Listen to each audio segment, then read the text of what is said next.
আসসালামু আলাইকুম বন্ধুরা। আজ আমি ঘরোয়া পদ্ধতিতে খাবার বানাবো আমার টিয়া পাখির জন্য। তাই আপনাদের হয়তো শেয়ার করলাম যে আপনারা যারা যারা টিয়া পাখির বাচ্চা পোষেন, অনেক টাকা দিয়ে খাবার কিনতে হয়।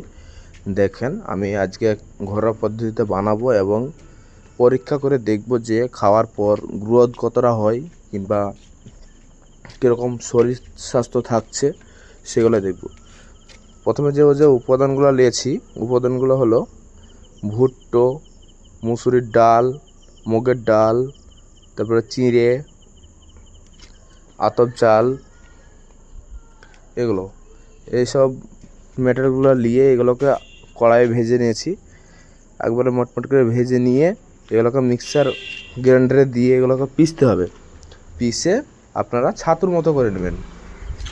ছাতুর মতো করা হয়ে গেলে আপনারা চালনে সুন্দর করে চেলে নেবেন। চেলে নিয়ে আরও একটা উপাদান মেশাতে হবে, আপনারা দেখতে থাকুন, বলছি আর একটা উপাদান কী হবে।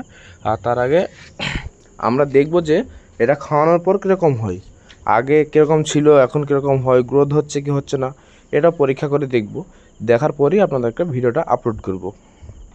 আমি প্রত্যেকগুলো চেলে নিলাম, এইভাবে আপনারাও চেলে নেবেন। এখন মেশাতে হবে ছোলার ছাতু। এখন আমি ছোলার ছাতু মেশাচ্ছি। এই ছোলার ছাতুটা দিয়ে সুন্দর মতো এগুলোকেও চেলে নেব। চেলে নিয়ে দেখুন, ঠিক এরকম করে আপনারাও চেলে নেবেন।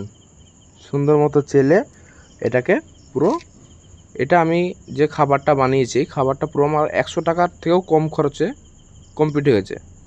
টোটাল খাবারটা তৈরি করতে খরচ হয়েছে আমার 72 টাকার মতো।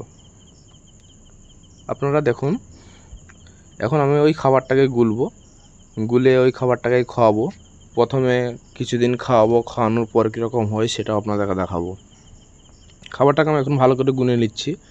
আপনারা এমন করে গুলবেন যাতে খুব একটা পাতলা না হয়, খুব একটা গাঢ় যেন না হয়, এরকম করে ঠিক আপনাদেরকে গুলতে হবে। আমি এখন খাবারটাকে গুলে নিচ্ছি। আর আমি প্রত্যেক দিনই খাবারের সঙ্গে যখনই খাবার খাওয়াই না কেন এই নিওপিপ্রিনটা দিই, যাতে হজম শক্তিটা ভালো হয়। প্রত্যেকটা পাখিকে নিওপিপ্রিনটা আমরা এই যখন হ্যান্ড ফিডিং করাই তখন আমরা এটা দিই। আর এটা পরে যেটা দিলাম, এটা হলো শরীর স্বাস্থ্য ভালো রাখার জন্য এটা একটা ভিটামিন। এটা আমরা নিয়মিত প্রতিদিনই খাবারের সঙ্গে দিই। আমার আলাদা রকমের এখনও পর্যন্ত পাখির কোনো ক্ষতি হয়নি বা শরীর স্বাস্থ্য কোনো খারাপ হয়নি। আমি এখন থেকে এই হ্যান্ড ফিডটাই ঘরোয়া পদ্ধতি যেটা করছি এটাই খাওয়াবো। দেখুন, এটাই খাওয়ানোর পর কীরকম হয়।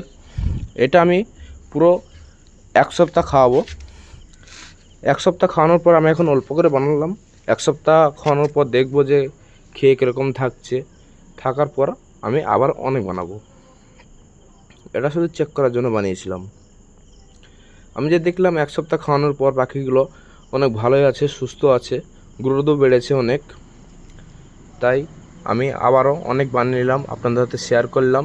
দেখুন আগে কীরকম ছিল, আর এটা নিজের ঘরোয়া পদ্ধতিতে খাবারটা বানানোর পর এখন চেহারাটা এরকম হয়েছে। চেহারায় গ্লেজ বেড়েছে, পালক এসেছে, এখন আগের থেকে অনেক সুন্দর হয়েছে। আমার মতে বলে অনেক টাকা দিয়ে খাবার না কিনে এরকম করে আপনারাও ঘরোয়া পদ্ধতিতে খাবার বানাবেন। ভিডিওটি ভালো লাগলে লাইক, কমেন্ট, শেয়ার করে দেবেন। আর অবশ্যই চ্যানেলটিকে সাবস্ক্রাইব করে পাশে থাকবেন। আপনাদেরকে ভিডিওটি দেখার জন্য অনেক অনেক ধন্যবাদ। ভালো থাকবেন।